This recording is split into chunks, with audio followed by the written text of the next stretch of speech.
welcome to Insight, a Notice Live digital exclusive. I'm here to talk about the situation in Nagaland that has suddenly turned volatile. The festive pre-Christmas atmosphere in Nagaland was shattered last weekend after a counter-insurgency operation went horribly wrong, with the army killing 14 innocent civilians in 3 instances of firing in Mon district bordering Myanmar.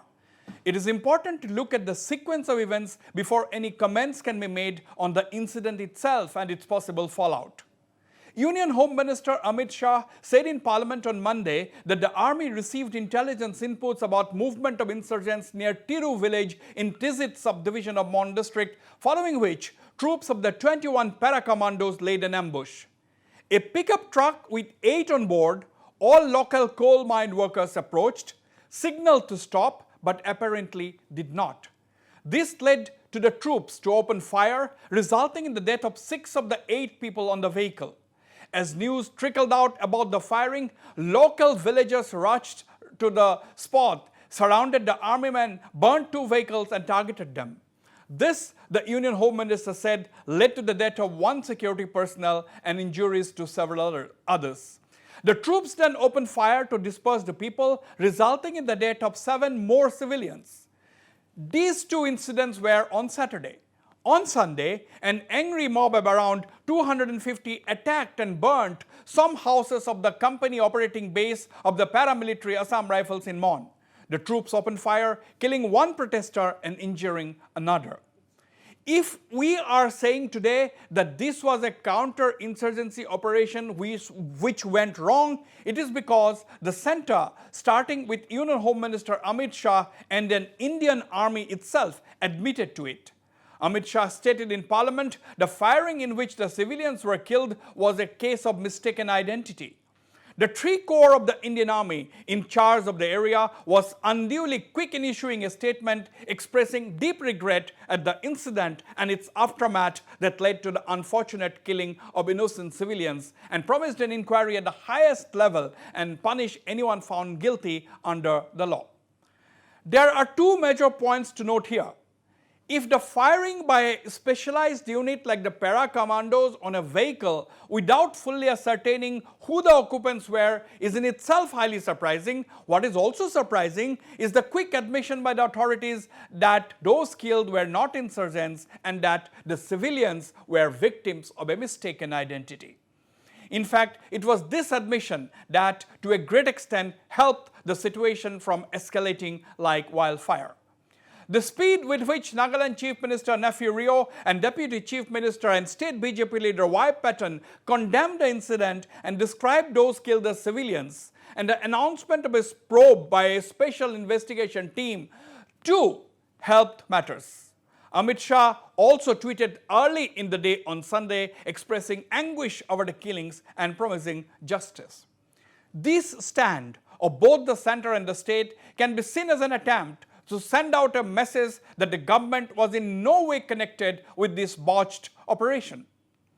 The Mon incident came less than a month after the November 13 ambush by Manipur Valley-based insurgents on a Assam Rifles convoy in Surachandpur district, in which an army colonel, his wife and young son were killed along with 4 other soldiers. Therefore, one can appreciate that the security forces engaged in counter-insurgency operations in the region have been on an edge. But that obviously cannot be a reason for acting in haste or misjudging a vehicle with civilians to be one in which armed insurgents were traveling. The incident has also raised questions on the quality of intelligence, particularly intelligence that may seem actionable. The army has ordered a court of inquiry to be headed by an officer of the rank of Major General and posted in the northeast. One would expect that the focus of the investigation would cover some of these aspects like intelligence and the standard operating procedure before any soldier can actually open fire.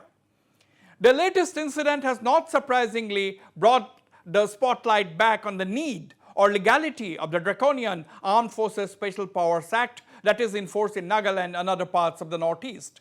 The AFSPA gives the security forces sweeping powers to search, arrest and even opened fire to the extent of causing death simply on suspicion that those targeted could be insurgents. During the past few days following the Mon incident, the chorus for repeal of AFSPA has been growing across the region, led by none other than Nagaland Chief Minister Rio and Meghalaya Chief Minister Conrad Sangma. Addressing the gathering at the funeral service in Mon on Monday, Chief Minister Rio said that AFSPA has been damaging India's image as the world's largest democracy. Adding to the discourse on AFSPA, Assam Chief Minister Himanta Biswa Sharma, who is the convener of the BJP-led North-East Democratic Alliance or NEDA, a platform of the BJP and its regional allies, said it is up to the state governments to take a call on keeping or removing AFSPA depending on the prevailing law and order situation.